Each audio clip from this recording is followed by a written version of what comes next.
शांति। आज 16 फरवरी 2023 की बाबा की साकार मुरली है। मुरली की महावाक्य है, मीठे बच्चे, इस समय सभी के सुख संपत्ति का देवाला रावण 5 विकारों ने निकाला है। तुम अभी रावण रूपी दुश्मन पर जीत पाकर जगत जीत बनते हो। प्रश्न है, ड्रामा के किस राज को जानने के कारण तुम बच्चों के ख्यालात बड़े ऊंचे रहते हैं? उत्तर है, तुम जानते हो ड्रामा अनुसार ऑटोमेटिक प्रभाव निकलता जाएगा, फिर भक्तों की भीड़ लगेगी, उस समय सर्विस नहीं हो सकेगी। दूसरी पॉइंट है, जो बाबा के बच्चे दूसरे धर्मों में कन्वर्ट हो गए हैं वो निकल आएंगे, इसलिए तुम्हारे ख्यालात बहुत ऊंचे रहते कि कहाँ से कोई निकले जो बच्चा बन बेहद बाप से अपना वर्षा ले। तुम्हें यह ख्याल नहीं रहता कि कोई निकले जो पैसा दे, लेकिन शिव बाबा पढ़ाते हैं यह निश्चय बैठे और बाबा से वर्षा लेने के लिए भागे। गीत है, ले लो दुआएं माँ बाप की। ओम शांति। सेवा को सर्विस भी कहते हैं। पहले माता पिता सेवा करते हैं, अब देखो प्रैक्टिकल में कर रहे हैं ना। अभी से ही सभी कायदे कानून परमपिता परमात्मा आकर स्थापन करते हैं। तुम बच्चे आते हो, मम्मा बाबा कहते हो, तो मम्मा बाबा भी तुम्हारी सेवा करते हैं। हद के माँ बाप भी बच्चों की सेवा करते हैं। माँ बाप, गुरु, वह सब है लौकिक, यह है पारलौकिक। लौकिक को तो सब जानते हैं। बरोबर बाप जन्म देते हैं, टीचर पढ़ाते हैं, अर्थात शिक्षा देते हैं। फिर वानप्रस्थ अवस्था में गुरु किया जाता है। यह रस्म रिवाज कब से शुरू हुई? अभी से ही यह आरंभ होती है। इस समय ही सद्गुरु आते हैं, समझाते हैं, मैं तुम्हारा बाप भी हूँ, टीचर भी हूँ, सद्गुरु भी हूँ। बाप के तो बच्चे बने हो, टीचर रूप में इनसे शिक्षा पा रहे हो। अंत में सद्गुरु बन तुमको सचखंड में ले जाएंगे। तीनों काम प्रैक्टिकल में करते हैं। तुम बच्चे माता पिता कहते हो तो बाप भी स्वीकार करते हैं। यह तो जानते हैं सभी बच्चे एक समान सपूत नहीं हो सकते हैं। यहाँ भी बेहद का बाप कहते हैं सब बच्चे सपूत नहीं हैं, यह तो तुम भी जानते हो। अभी है रावण राज्य, यह कोई विद्वान पंडित आदि नहीं जानते हैं। जब कोई आते हैं तो पहले तो उनसे पूछना है तुम क्या चाहते हो। फिर कोई शांति चाहते हैं, इसलिए गुरु ढूंढते हैं। सतयुग में तो कोई गुरु आदि नहीं ढूंढते, क्योंकि वहाँ दुखी नहीं है, वहाँ कोई अप्राप्त वस्तु नहीं है। यहाँ तो कोई न कोई वस्तु की लालसा रख गुरु के पास जाते हैं। कोई का सुनेंगे कि उनकी मनोकामना पूरी हुई तो खुद भी उनके पिछाड़ी में जाएंगे। सन्यासी पवित्र बनते हैं तो उनकी महिमा तो बढ़नी ही है। बहुत शिष्य बन जाते हैं। विवेक भी कहता है जो पवित्र बनते हैं उनकी महिमा ज़रूर बाप को करानी है। तुम पवित्र बनते हो तो तुम्हारी कितनी महिमा होती है। तुम्हारे द्वारा मनुष्यों का 21 जन्मों के लिए कल्याण हो जाता है। सर्व मनोकामनाएं 21 जन्मों के लिए पूरी हो जाती हैं। यह भी तुम जानते हो। दुनिया में यह भी कोई नहीं जानते हैं कि परमात्मा कब आते हैं।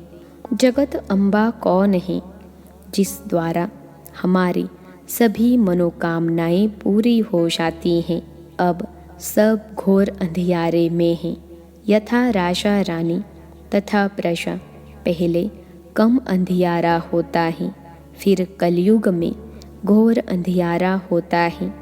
माया के राज्य को घोर अंधियारा कहा जाता है। बाप कहते हैं, भारत का बड़े ते बड़ा दुश्मन भी माया रूपी 5 विकार हैं। तुम जानते हो, इस माया रावण ने सीताओं को हरण किया, अर्थात अपनी जंजीरों में कैद किया। बाप आते हैं इस बड़े ते बड़े दुश्मन से लिबरेट करने। यह भी कोई को पता नहीं कि भारत जो इतना माला माल था, उनको इतना कंगाल किसने बनाया। यही रावण बड़ा दुश्मन है। इनकी प्रवेशता के कारण भारत का यह हाल हो गया है। कहा जाता है ना, तुम्हारे में क्रोध का भूत है, परंतु मनुष्य समझते नहीं है कि 5 विकारों को भूत कहा जाता है। यह भूत अर्थात रावण ही सबसे बड़ा दुश्मन है। ऐसे नहीं कि मुसलमानों व क्रिश्चियन ने भारत को कंगाल बनाया, नहीं, सबके सुख संपत्ति का देवाला इसी रावण ने निकाला है। यह बात कोई नहीं जानते हैं। अब संन्यास धर्म को 1500 वर्ष हुए हैं। उनकी संख्या बहुत वृद्धि को पाई हुई है। वृद्धि को पाते पाते अभी आकर जड़ जड़ीभूत अवस्था को पहुँचे हैं। तुम्हारा तो अब सतो प्रधान नया झाड़ है। तुम अभी रावण के साथ युद्ध कर रहे हो। गीता में रावण का नाम नहीं है। उन्होंने फिर हिंसक युद्ध दिखा दी है। बाप कहते हैं, तुम इन 5 विकार रूपी रावण पर जीत पाने से जगत जीत बनेंगे। अन्य सभी धर्मों को तो वापिस जाना है, क्योंकि सतयुग में तो होगा ही एक धर्म, एक राज्य। सो जिन्होंने कल्प पहले लिया था, जो सूर्यवंशी बने थे, वही सतो प्रधान नंबर वार राज्य करेंगे। सतो प्रधान नंबर 1 राज्य करेंगे। सतयुग में था ही एक धर्म, फिर पुनर्जन्म लेते लेते अभी तो बहुत वृद्धि हो गई है। जैसे अन्य धर्मों में भी अनेक प्रकार की वृद्धि हो गई है, वैसे इसमें भी ब्रह्म समाज, आर्य समाज, सन्यासी आदि कितने हैं, वंडर हैं। है तो सभी भारतवासी एक आदि सनातन देवी देवता धर्म के ना। सिजरा तो ऊपर से वही चला आता है ना। भारत खंड है सचखंड, जहाँ बाप आकर देवी देवता धर्म में ट्रांसफ़र करते हैं। यह तुम जानते हो।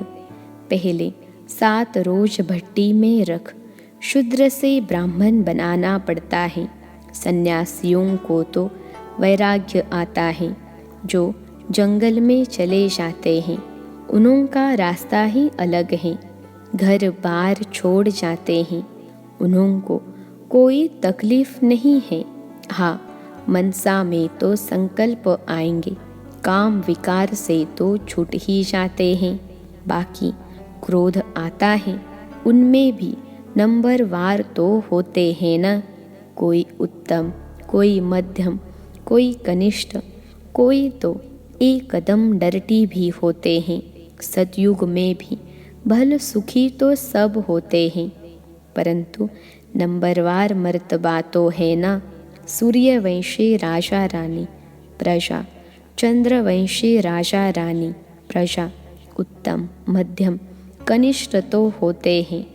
यह सभी धर्मों में होते हैं। तो बाप सभी राज भेद समझाते हैं। इस मार्ग में डिफ़िकल्टी बहुत है। संन्यास मार्ग में इतनी नहीं है। उन्हों को तो वैराग्य आया, संन्यास लिया, खलास। कोई कोई फेल होते हैं, बाकी जो पक्के होते हैं उन्हों का वापस आना मुश्किल है। यहाँ तो यह है गृहस्थ व्यवहार में रहते पवित्र रहना। बाप समझाते हैं, बहादुर वह जो दोनों इकट्ठे रहो और बीच में ज्ञान योग की तलवार हो। ऐसे एक कहानी भी है कि उसने कहा कि घड़ा भले सिर पर रखो, परंतु तेरा अंग मेरे अंग से न लगे, अर्थात विकार की भावना न हो। उन्होंने फिर शरीर समझ लिया है। बात सारी विकार की है, अर्थात नंगन नहीं होना है, काम अग्नि में जलना नहीं है। बड़ी मंजिल है तो प्राप्ति भी बहुत बड़ी है। सन्यासी पवित्र बनते हैं तो उन्हों को भी कितनी प्राप्ति है। बड़े बड़े महामंडलेश्वर बन बैठे हैं, महलों में रहते हैं। बहुत लोग जाकर पैसा रखते हैं, चरण धोकर पीते हैं। बहुत महिमा होती है, परंतु नंबर 1 महिमा है ईश्वर की। वही स्वर्ग का रचयिता है। वहाँ माया का नाम निशान नहीं रहता। सन्यासी भी यह नहीं समझते कि माया 5 विकार हैं, सिर्फ पवित्र रहते हैं। उन्हों का ड्रामा में यही पार्ट है। उन्हों का है ही हठ योग संन्यास, तुम्हारा है राजयोग संन्यास। वह राजयोग तो सिखला न सकें। वह है शंकराचार्य, यह है शिवाचार्य। तुम भी परिचय देते हो, हमको भगवान आकर पढ़ाते हैं। वह तो ज़रूर स्वर्ग का मालिक बनाएगा, नरक का तो नहीं बनाएंगे। वह रचता ही स्वर्ग का है, तो गृहस्थ में रहकर पवित्र रहना, इसमें ही मेहनत है। कन्याओं को शादी बिगर रहने नहीं देते हैं। आगे विकार के लिए शादी करते थे, अब विकारी शादी कैंसिल कर ज्ञान चिता पर बैठ पवित्र जोड़ा बनते हैं। तो अपनी जांच करनी होती है कि माया कहाँ चलायमान तो नहीं करती है, मन में तूफान तो नहीं आते हैं। भल मन में संकल्प आते हो, परंतु कर्मेंद्रियों से विकर्म कभी नहीं करना। भाई बहन समझने से, ज्ञान चिता पर रहने से काम अग्नि नहीं लगेगी। अगर आग लगी तो अधोगति को पा लेंगे। यूँ तो सारी दुनिया भाई बहन है, परंतु जब बाप आते हैं तो हम उनके बनते हैं। अभी तुम प्रैक्टिकल में ब्रह्मा मुख वंशावली हो। तुम्हारा यादगार भी यहाँ है। अधर कुमारी का मंदिर भी है ना। जो काम चिता से उतर ज्ञान चिता पर बैठते हैं, उनको अधर कुमारी कहा जाता है। तुम सन्यासियों को भी समझा सकते हो। बाकी कोई से फालतू माथा नहीं मारना चाहिए। पात्र जिज्ञासु होगा, वह तो अकेला आकर प्रेम से समझेगा। कई हंसी उड़ाने के लिए भी आते हैं, इसलिए नब्ज देख ऐसी दवाई देनी चाहिए। बाप ने कहा है पात्र को दान देना है। आजकल दुनिया बहुत खराब है। सन्यासी लोग तो कफनी पहन लेते हैं और जाकर अलग रहते हैं। कुछ न कुछ मिल जाता है, मज़े से खाते पीते रहते हैं। आजकल उन्हों का प्रभाव है ना तुम्हारे में भी। जो अच्छी सर्विस करते हैं तो उन्हों की महिमा से औरों की भी महिमा निकल पड़ती है। जो बच्चे अच्छी सर्विस करते हैं तो सब कहेंगे इनके माँ बाप भी ऐसे होंगे। मेहनत ज़रूर करनी है। सन्यासियों को तो घर बैठे वैराग्य आ जाता है तो हरिद्वार चले जाते, वहाँ कोई गुरु कर लेते। यहाँ की रस्म ही निराली है, इनका कहाँ वर्णन है ही नहीं। गीता को ही झूठा बना दिया है। यह पहली बात खुल जाए तो सब बीके बहुत नामी ग्रामी हो जाओ, सब तुम्हारे पर सदके जाए, यानी बलिहार जाए। प्रभाव निकलता तो है ना। अभी तो तुम्हारा बहुत सामना करते हैं, पहले तो घर के ही दुश्मन बनते हैं। इस बाबा के भी कितने दुश्मन बने। श्री कृष्ण के लिए भी कहते हैं ना, भगाता था, कितने कलंक लगाए हैं। यह भी ड्रामा में नोंद है। ड्रामा अनुसार ऑटोमेटिकली प्रभाव निकलता जाएगा। फिर भक्तों की भीड़ आकर होगी, परंतु भीड़ में फिर सर्विस हो नहीं सकेगी। सन्यासियों के पास भीड़ होती है तो वह खुश होते हैं।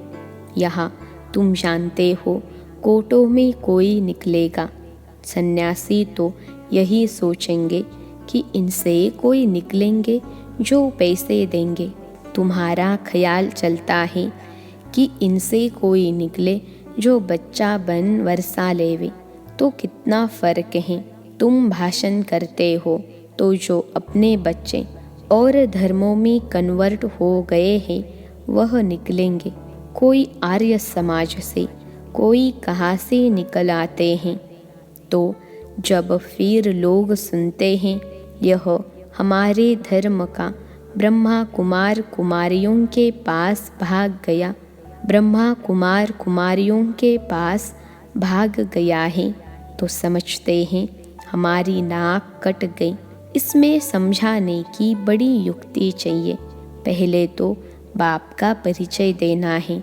भल कोई लिखकर भी देते हैं, बरोबर शिव बाबा पढ़ाते हैं, परंतु उसमें खुश नहीं होना है। निश्चय बिल्कुल नहीं बैठा है।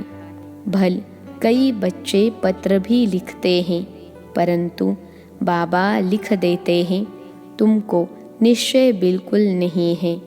निश्चय बैठे मोस्ट बिलवेड बाप से वर्षा मिलता है तो एक सेकंड भी ठहरे नहीं।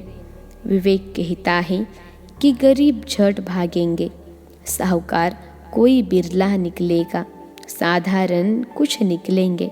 कोई भी आए बोलो यह राज्यों की पाठशाला है।